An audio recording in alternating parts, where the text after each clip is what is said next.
Turkish Airlines presents Business Africa.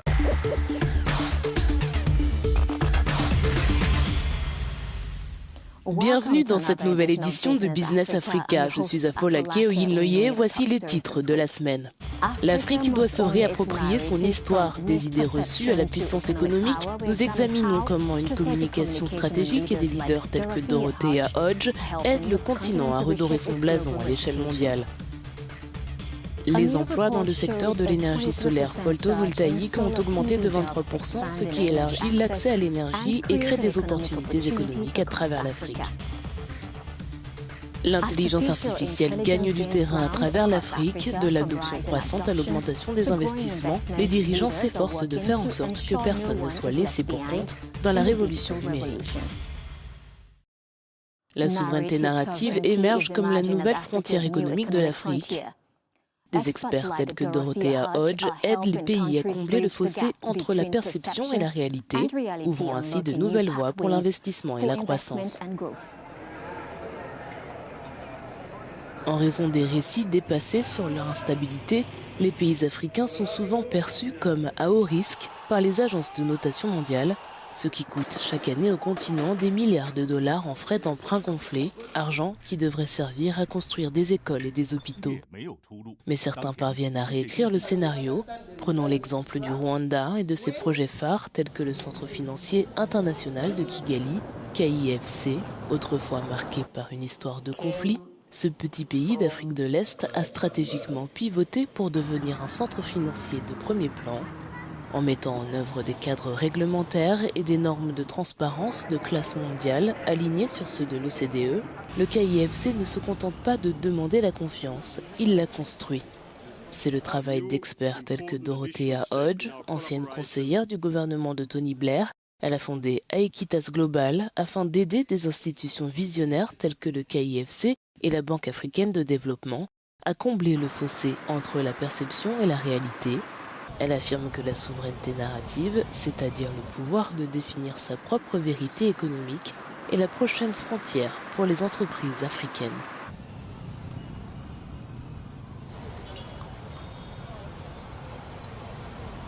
Pour en discuter plus en détail, nous sommes rejoints par Dorothea Hodge, directrice fondatrice d'Aequitas Global. Madame Hodge, merci de nous avoir rejoints. Lorsque vous avez commencé ce travail, votre objectif était-il simplement de mieux faire connaître les dirigeants africains ou d'obtenir un véritable respect pour les nations africaines sur la scène mondiale?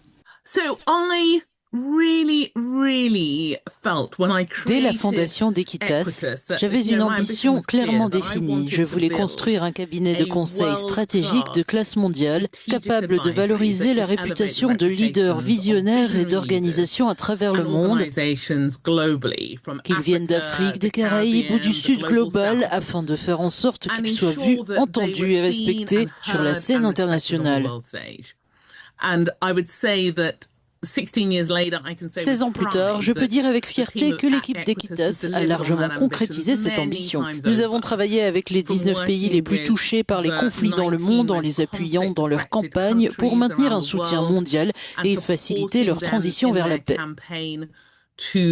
Nous avons également collaboré avec des organisations telles que l'OCDE, la Banque africaine de développement pour son programme Afro-World Women's Finance Initiative, ainsi qu'avec le Kigali International Finance Center, autant d'actions qui confirment la réalisation de notre vision. The Kigali International Finance Center, we have delivered on that vision multiple times over. Avec le recul, avez-vous constaté un véritable changement, les voix de la base réussissant désormais à façonner le discours mondial sur l'Afrique? Notre vision était très claire, permettre aux leaders et organisations visionnaires d'Afrique, des Caraïbes, du Sud global et de la diaspora de positionner leur voix sur la scène mondiale. Et je peux dire avec confiance que nous y sommes parvenus.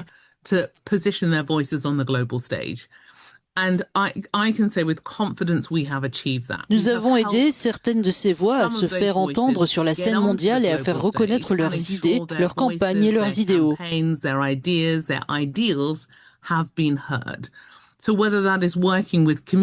Qu'il s'agisse de soutenir des communautés touchées par des dommages environnementaux liés à l'exploitation minière ou d'encourager les femmes du marché, comme les appelle Angélique Kidjo, ces micro-entrepreneuses à travers le monde, notre objectif a toujours été de faire entendre ces voix. C'est cela qui a guidé notre travail. That has driven our work, or whether it is the work we've done in the Caribbean. Nous avons aussi agi dans les Caraïbes où nous avons mis en avant la responsabilité mondiale de soutenir les petits États insulaires confrontés à des épisodes climatiques violents comme les ouragans et les inondations en amplifiant leur voix et en leur permettant de s'engager au niveau mondial.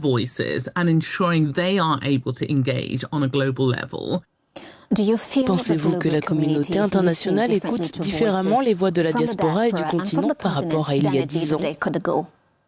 It is a real recognition and an acknowledgement that we have been part of the journey. C'est vraiment une belle reconnaissance et un hommage à notre rôle dans la mise en avant des voix diasporiques sur la scène mondiale.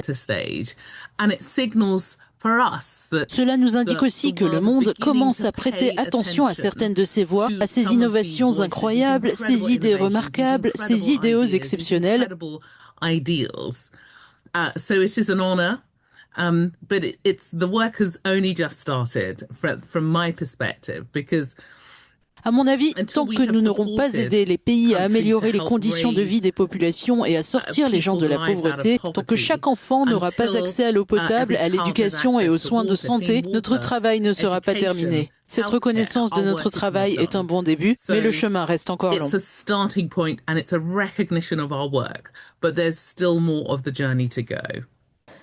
Merci beaucoup pour ces éclairages. Thank you so much. L'Afrique est en train de devenir un pôle mondial pour les emplois dans le secteur de l'énergie solaire, avec une croissance prévue de 23% dans ce domaine. Cette croissance est alimentée par l'augmentation des investissements et l'expansion rapide des solutions hors réseau. En 2025, l'Afrique sera en tête de la croissance mondiale des emplois dans le secteur de l'énergie solaire. Selon l'Agence internationale de l'énergie, l'emploi dans le photovoltaïque devrait augmenter de 23% sur le continent, alors même que l'Afrique ne représente actuellement que 3% des emplois mondiaux dans ce secteur. Cette forte croissance est alimentée non seulement par les grandes centrales solaires, mais aussi par les solutions solaires hors réseau qui alimentent les foyers et les petites entreprises. Grâce au soutien des investisseurs, des entreprises comme Nourou ont construit des micro-réseaux. L'ajout de l'énergie solaire a permis à l'entreprise d'offrir une solution écologique de l'énergie à la population locale qui avait déjà plusieurs années d'inaccessibilité à l'énergie. Et donc grâce à ça, ça a permis de transformer des vies, mais aussi des business dans la communauté locale. Oje Aboulou, originaire du Nigeria, explique qu'il a été difficile au départ de trouver des investisseurs. Il a fallu s'attaquer à des a priori bien ancrés, ce qui n'a pas été simple. Mais un point positif a joué en notre faveur. Dès le début, nous avons pu compter sur des soutiens convaincus que l'industrie solaire finirait par attirer d'importants investissements, ce qui a contribué à son développement technologique et à une réduction de ses coûts. Partout en Afrique, cet essor du solaire crée une grande variété d'emplois, de l'installation et la maintenance à la vente et la logistique. À l'échelle mondiale, le photovoltaïque est devenu le premier employeur du secteur de l'électricité, avec 5 millions de travailleurs en 2024. Artificial intelligence is gaining ground across Africa, with the market projected to reach $16.5 billion by 2030, according to MasterCard. Experts warn that the digital divide could widen unless access, skills and infrastructure keep pace. À travers l'Afrique, l'intelligence artificielle passe progressivement de la promesse à la réalité. Le marché africain de l'IA, évalué à environ 4,9 milliards de dollars américains en 2025, devrait atteindre 16,5 milliards d'ici 2030, avec une croissance annuelle d'environ 27%. 40% des organisations africaines utilisent déjà ou testent l'IA générative. L'Afrique peut-elle développer l'IA à grande échelle sans creuser davantage les inégalités? On mesure clairement la nécessité de trouver un juste équilibre. exploiter les opportunités offertes par l'IA tout en évitant d'accentuer les inégalités. Mais il faut toujours nuancer. L'impact de l'intelligence artificielle sur l'Afrique sera en effet très différent de celui observé dans les pays développés.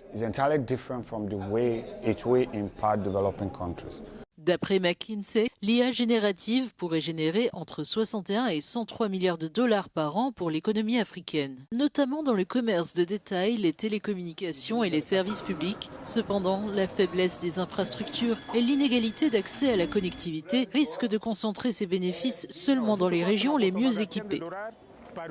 Il faut s'assurer que même les zones défavorisées puissent accéder à ces technologies et en bénéficier afin de ne pas être laissées pour compte dans cette économie numérique.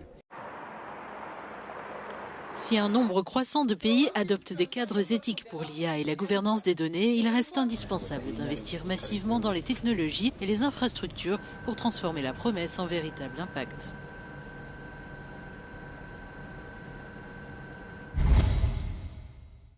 C'est la fin de cette édition de Business Africa. Merci de nous avoir suivis. Pour plus d'actualités économiques et les dernières informations, restez à l'écoute d'Africa News ou rendez-vous sur notre site africanews.com. À la prochaine.